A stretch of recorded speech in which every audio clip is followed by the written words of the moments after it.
with my singer. Okay, my singer's over here singing. All right, let's see. I have, first off, I have my thread laying horizontally, but I use my attachment so that I can rethread my bobbin without taking my white thread off. Isn't that cool? Did you know that your singer has that capability? All right, let me show you. You see that? This piece, see if I can pull it up. Yep. This piece, this attachment, okay, goes into the square that you see below. And it allows you, well, let's put this on correctly. Okay, line it up and put it on. There you have it. Okay, so it allows you to thread your bobbin while your top thread remains attached. All right, let's go. Let's finish that. A little bit more. A little bit more. And the machine will tell us when it's full because the bobbin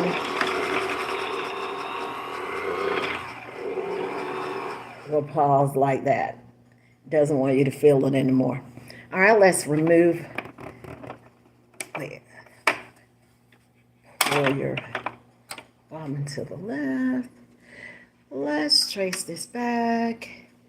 And let me use my scissors to snip, cut the line, cut the cord. Okay, let's go up here and take my black thread off. Okay, I'm going to keep the black thread and the white thread handy for a moment.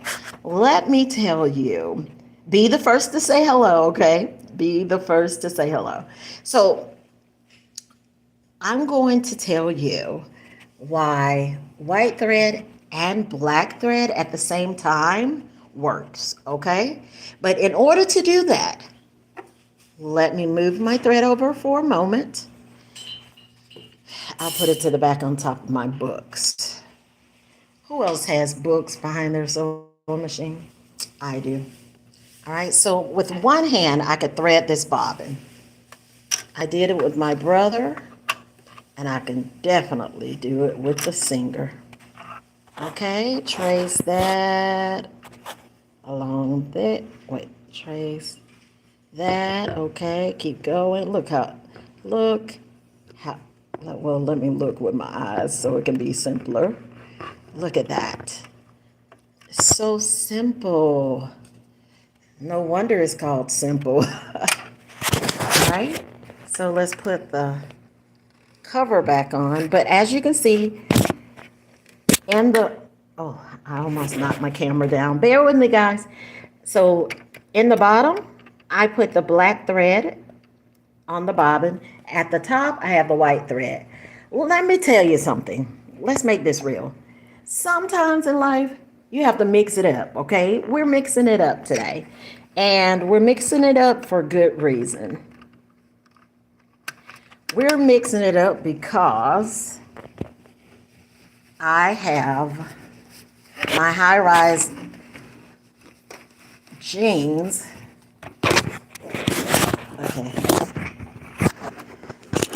Let's put this over here because I'm fumbling. I have my high-rise jeans that I told you guys that I'm making into an apron, right? So I took the bottom of a skirt, the top of jeans with the pockets, and I'm making an apron. But when I looked at it, I was like, ew, that does not line up properly. It doesn't look good. So we have to put something on it. So I showed you a video of how I make my strips. I use the decorative edge scissors, and then I make my tight gathers, okay? That looks like a carnation flower, doesn't it? It's beautiful. It's beautiful. But it starts out like this.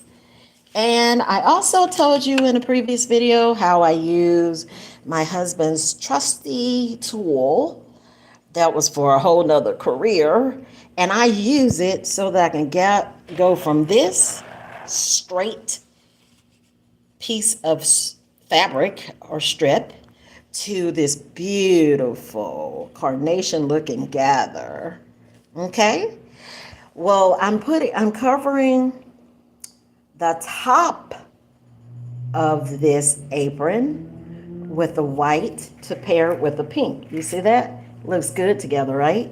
Well, on the front, you see, or you could probably see down in there that that thread is white, right?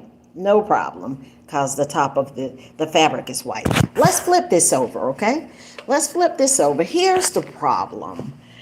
Once you sew your straight stitch with these beautiful carnation looking gathers, on the back you're going to have that white thread.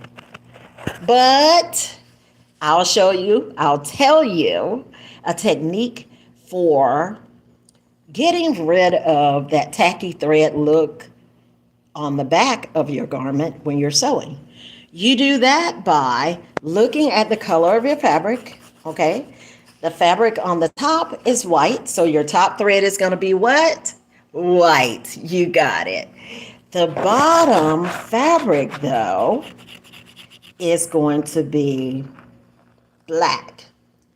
Well, your two threads connect to hold your garment together. All right, bear with me now. Your two threads connect, right? The top thread and the bottom thread were white. They connected. They held this gather together, but both sides showed white. So you want your bottom, since the jeans are black, your bottom should be what color? You guessed it, black. Your bottom thread should be black, but it'll match up perfectly with the look that you're going for. You're not going for